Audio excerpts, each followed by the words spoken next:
Imagine being a vet, and while you are on a house call, you get hit by lightning or a meteor shower, and all of a sudden you gain a secret ability. And your secret ability is to touch an animal or a person's butt, and you are able to read their past. Hello, everyone.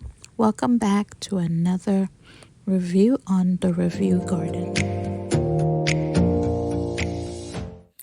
Behind Your Touch is a fantasy, supernatural, kind of like a whodunit type of K-drama where it's a village vet who gets a secret ability, and she's able to read a person's past. And the only way she could do that is by touching their butts. And this goes with animals or people. She joins forces with a new detective who moved to their town, and they're trying to solve different crimes that are happening. But their skills become tested when they are trying to solve the crimes that are committed by a serial killer. Now, the way she got her powers was she went on a house call to go see a cow that wasn't feeling well, and the cow's owner was also there. So while I don't remember if it was a meteor shower or if it was lightning, but while that was happening, she was touching the cow's butt, and the cow's owner was touching the cow's leg. So when this happened, she got magical powers and he got magical powers. And when the detective, his name is Detective Moon, when he first met her, he saw her touching someone's butt, and he kind of had a bad feeling about her because touching people's butts and whatnot was weird to him. But she had to explain why she was doing that. So when he, after much persuading, he asked her to help him solve the crimes. A little backstory about the vet. Her name is Yebun, and she lives with her grandfather and her aunt. Her mom passed away a long time ago. They kept claiming that it was a suicide. Her being in the house with her grandpa never really paid attention to her, never interacted with her. So it was always this weird interaction between them.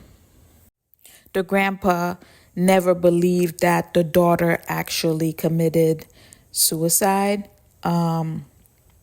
If you notice the way the daughter's accident happened, she was sleeping, quote, sleeping in her car, and then her car went into the water. So she ends up using her powers to try to figure out what exactly happened that night. So let's talk a little bit about the drama as a whole. I think that this drama had so much potential. It was funny. It gave you that great sense of thriller and suspense, and they did a good job at hiding who the killer was and all of that. My main issue is that they should have kept it separate. It wasn't really a love story. It So that was my main issue with it. They tried to give you like a last minute love thing in the end, like episode 16. All of a sudden, they realized they had feelings for each other. Ooh, like, that was weird to me. They should have just kept it with a mystery and suspense thing. That's it. Because she was obsessed with, Yeboon was obsessed with Mr. Kim. So Son Woo. She was obsessed with him. Like, she had a big crush on him. She loved him this whole time. Okay? She didn't even care about Detective Moon the whole show. And Detective Moon kept, referring to her as a creep because, she keeps touching people's butts to figure out the crimes. So I just thought in that sense, they should have kept it separate because it really was pointless. She didn't think what? She was obsessed with Mr. Kim until episode 15. So the weird love story in the end, I don't know. And didn't even end it properly. He went back to his hometown and she stayed behind. So it wasn't really like the romance between the two of them was unnecessary. Now, I will say maybe if there's a second season to kind of see this romance that they threw at us in the end kind of flourish, then maybe. But right now, no. Before I get into another part that kind of annoyed me with the show, I want to get into the fact that, the powers are kind of in her hand because anytime something bad happened to her hand, she wasn't able to see. She wasn't able to see anything. So like he went and helped her get a manicure. She got a massage and she got, special lotion to pass on her hand. And then that helped her see, the visions clearer. And, he helped her practice learning her ability. So she learned how to, fast forward or rewind or go to a specific date. So he helped her through all of that and learn her ability. So I really did like that part in the series. And she was able to help the guy the cow's owner. So the other person who had the magical powers with her, she was able to help him to learn how to fast forward and rewind and stuff. And this whole training is what brings me to the parts that I didn't like because, she had two people die in her hands, like literally in her hands, right next to her. But instead of touching their butts and seeing who the killer was, she didn't. She was just like with the other guy, the cow's owner. She was just like calling for help, but like he was dying in your hand. You could have touched his butt to figure out what was going on. And the same situation with her grandpa. Her grandpa was on the hospital bed, like trying to talk to her, as he was dying. And instead of touching his butt to see what happened, She didn't. So it's like now you got to figure out a whole new way to get the information. The only person, she couldn't do that with is Son Woo, because he was already dead by the time that she got there. But they did a really good job at everyone thinking that it was him who was the serial killer. But then they switched it up. They switched it up and then showed you that, it was the shaman who was the true killer. So if you know a little bit about why the shaman is the true killer, is because there were actually 3 people there that night. It wasn't just the 2 of them. So when the meteor hit, they got the powers, and then somehow it reflected into a mirror and hit the shaman's eyes. So all this time, the shaman was able to read people's past as well. And he did a really good job. He did a good job at, I'm like, so you had the ability to see people's past, but you still acted like you were a mediocre shaman.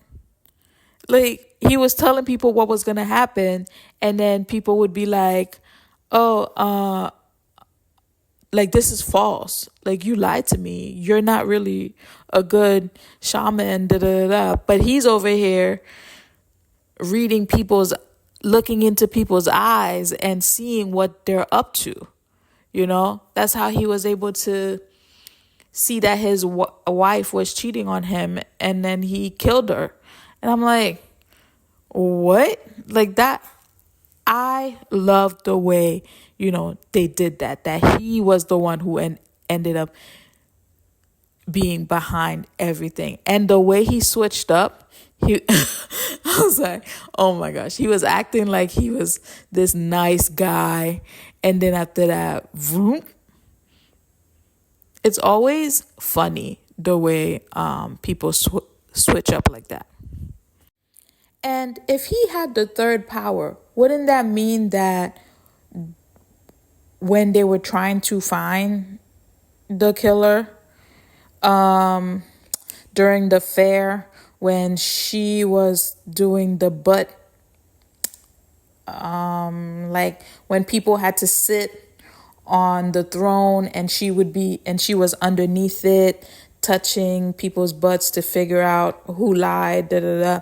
And then when the other guy was giving people foot massages to figure out, to read their past. And so the shaman was there and telling people what she saw. So wouldn't that mean he was able to see everything as well? But I guess he had to keep his identity a secret. But he had the best one. Because imagine looking into someone's eyes.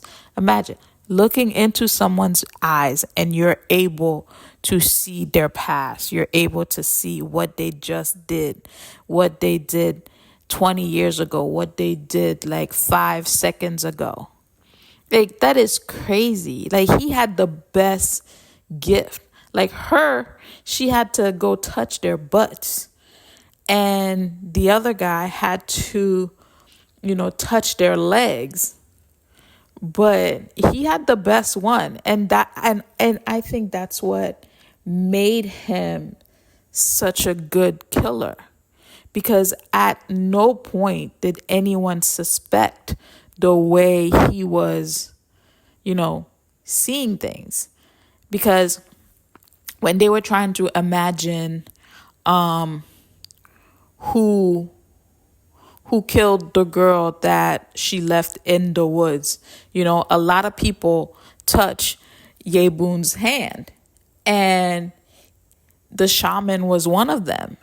And all he did was just look in her eyes and realize where the girl was, and boom. And let's skip to Mr. Cha. So that was the congressman who was also friends with Yebun's mom, which we find out also killed Yebun's mom. And the shaman had issues with him as well. So a lot of people didn't like Mr. Shah, which I think in this one, the shaman did everyone a favor because he was crooked and was, doing a lot of bad things in the town. But everybody else that the shaman took care of didn't really deserve it.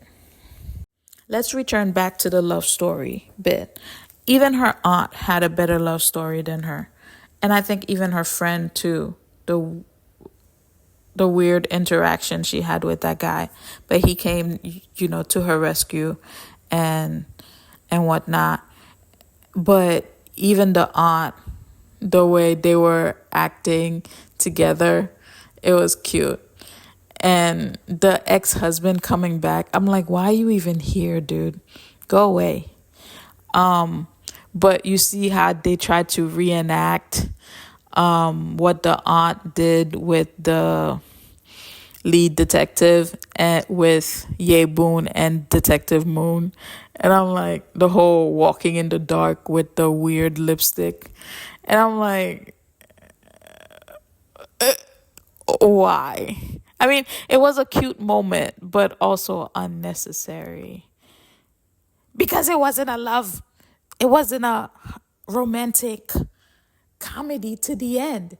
If they really wanted it to be a romantic comedy, they should have gotten her over the other guy and them start realizing their feelings early on. Which makes me think that, there's a possibility for season 2. For them to experience the love connection and to solve more crimes, to solve another serial killer or to solve little crimes, just like he tried to send her to the prison to try and get information about that woman. So there's possibilities for there to be a season 2. So with everything I said, I think the rating I would give it is a 8.5 out of 10. Was there character development? Honestly, throughout the whole thing, it took so long for the character development. Her grandpa never really, got over whatever issues he had with her, and they never reconciled before he died. She was really annoying in some points because he did try to help her. Detective Moon tried to help her, but she was just so... It's just her realizations happened a little too late. Honestly, I would say everybody's character development happened at the end. Really, there was no growth to everyone, really. Would I watch it again? I would watch it again only because it's a mystery, thriller, suspense type of thing. So if I wanted to rewatch for some clues and see why certain things happened here and there, I would rewatch it again. I'll probably wait till I don't know if there's an English version yet, but I'll probably do that. Does the series have a strong conclusion? In my opinion, for me, it really didn't. It had such a strong start that the ending was just like, bloop. It was just there, which made it like the people look like they didn't have chemistry. Like the love story was lacking. I would have been better off with the ending of the show not being them trying to force this relationship, her going to the train station or her going to his job. Like, it was just forced, and him sending her to the jail to go do to go get the information, even though it was unsafe for her to be there. It just was unnecessary, and so which made it like the chemistry between them was just off. So it was either remove that part or have made their love story happened before that. And this wraps up our journey on The Review Garden. Thank you for joining me today as we explored this drama. If you enjoyed this reaction and review, please remember to subscribe for more insightful videos. Don't forget to like this video and share your thoughts in the comments below. Your feedback helps our channel grow. As always, I'm truly grateful for your support and for joining me on this journey on The Review Garden. Until next time, and happy listening. Bye.